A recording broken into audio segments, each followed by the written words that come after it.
Les mines de potassa del Bages arrosseguen anys de conflictes mediambientals. Acumulen milions de tones de sal a l'aire lliure que contaminen les aigües del Llobregat fins a Barcelona. Però a això s'hi han sumat els conflictes laborals, les morts sota terra i, finalment, el tancament de la mina de Sallent. Avui estem a Sallent, davant del Ronam Salí del Cogulló, una muntanya de residus o una oportunitat de negoci.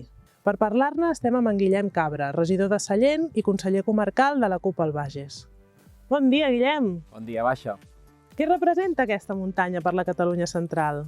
És el fruit de dècades d'explotació minera de la sal potàssica, però a la vegada també és el fruit d'una mala o d'una molt mala gestió dels residus. Més de 40 milions de tones acumulades a l'aire lliure sense impermeabilitzar.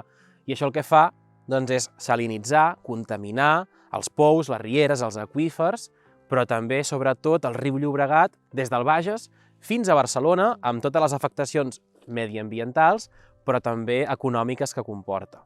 A banda, aquesta muntanya també ens transporta a les lluites obreres dels miners que en vagues es tancaven sota terra per reclamar millores laborals als anys 70 o 80, i també ens recorda que hi ha hagut moviments veïnals, moviments ecologistes que han lluitat per fer front a l'impacte mediambiental de l'explotació minera i que en aquest cas aquí han aconseguit aturar els abocaments, ara ja fa més d'un any, en aquesta muntanya en concret.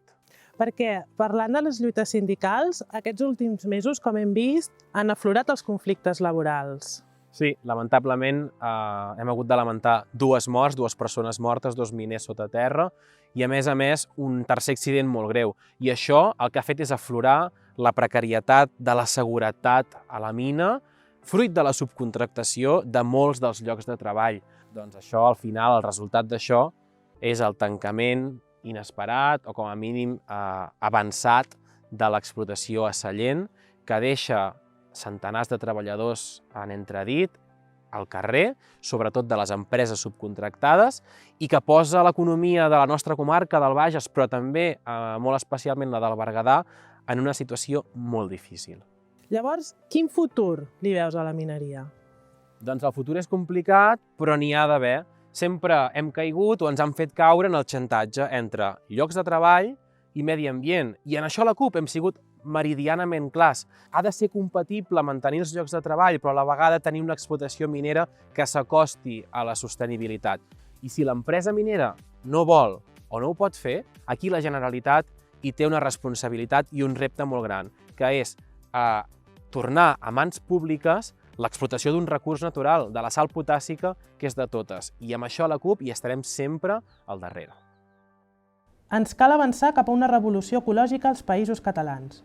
Però per fer-ho no podem caure en les urpes del capitalisme verd, sinó que hem de transformar la forma que tenim de produir, de consumir i de relacionar-nos amb l'entorn. La CUP es compromet amb una transició ecosocial que posi al centre la producció amb criteris de sostenibilitat. La millor forma de gestionar els béns naturals, que són de tothom, és a través d'un control públic que pugui pensar en el territori d'una manera total. A la vegada, el nostre model econòmic blinda i fa créixer els drets laborals, com per exemple la seguretat, en el cas de treballs amb alts riscos. Ens cal una economia pública, social i planificada, que posi al centre les persones i el territori. En aquest nou cicle per guanyar, defensem el territori i els drets laborals de totes.